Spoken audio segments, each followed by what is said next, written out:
Good evening, everybody. I just want to quickly talk about ESPN and why I think they're failing. So tonight, Matt, finishing up work, we've got the Sixers Lakers game on, and it's halftime. So they go to some highlights, right? And obviously, the first highlight of the round is going to be the most popular team out there, which right now happens to be the Brooklyn Nets. We're the most popular team out there because it's the will they, won't they. Let's see what kind of happens with them. All the rest of it. However, importantly, there are two teams in the game. Not only are there two teams in the game, but there are currently two playoff teams in the game.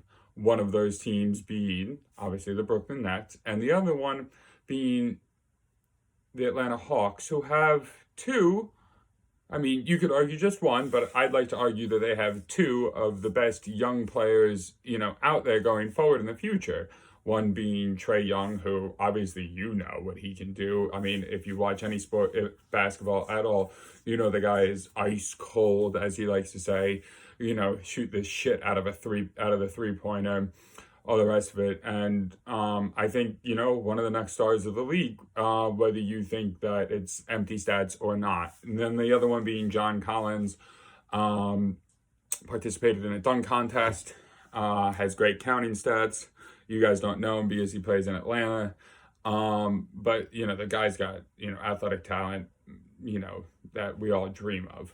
So I watch the highlights. Now, if you watch the highlights at halftime, you know that Brooklyn is up by 25 points.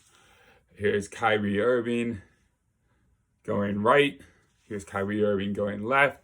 Here's Kevin Durant knocking over the aforementioned John Collins, and everybody going, oh shit, he crossed him up. And here's James Harden going to his bucket of tricks. Step back here, step back here, step back here. The Hawks were up by 4 points. They didn't get a highlight. Not one highlight. Not a single fucking goddamn highlight. Why is that? Because ESPN thinks that the marketability is on three guys that play for Brooklyn. In reality, ESPN needs to show some goddamn motherfucking highlights. Sports highlights. It's why we went to them in the first place. It's why we like ESPN, or should I say liked ESPN, right? It's so nice and refreshing to watch highlights of a game where you actually know what's happening in the game.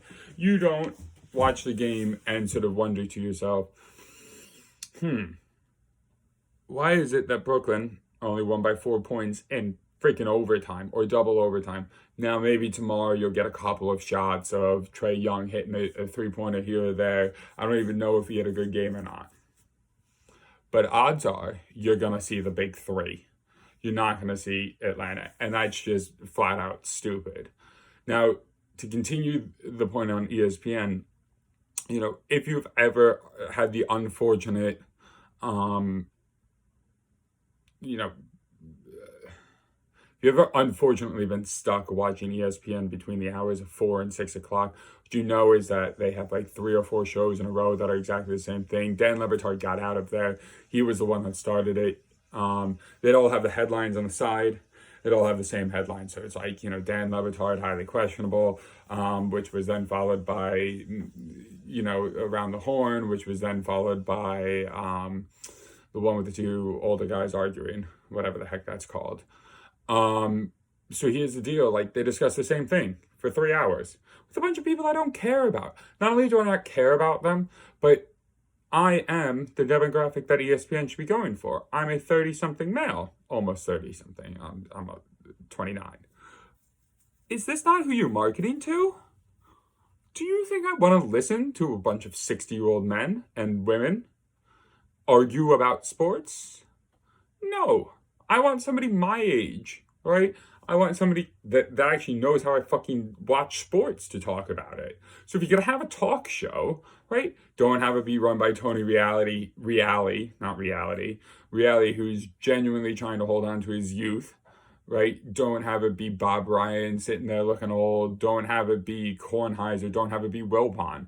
So stupid. Why do you have those guys on there? It doesn't make any sense to me, right? It doesn't speak to me. And if it doesn't speak to me, I know it's not speaking to a lot of people that are my age. So we're going to turn it off. So you enjoy the next 10 years, ESPN, until all the people that watch you currently get too old to actually watch TV or know how TV works. Once it goes all streaming, they're going to be sitting there not knowing how to freaking work the TVs because they're 75 years old.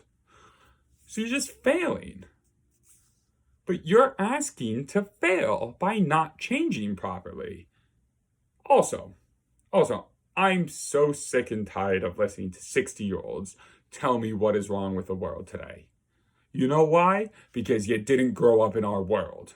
So fuck off with trying to tell me about the Black Lives Matter movement as it pertains to basketball or any of these things. Right? Let me have my opinion and let somebody my age talk to me about my opinion. Stop forcing me to watch old people tell me what to do. If I wanted that, I'd just go home and talk sports with my parents. All right, everybody, that's been a rant. I hope you guys all enjoy. I'm sorry it's been a while, but we have some fun stuff coming up.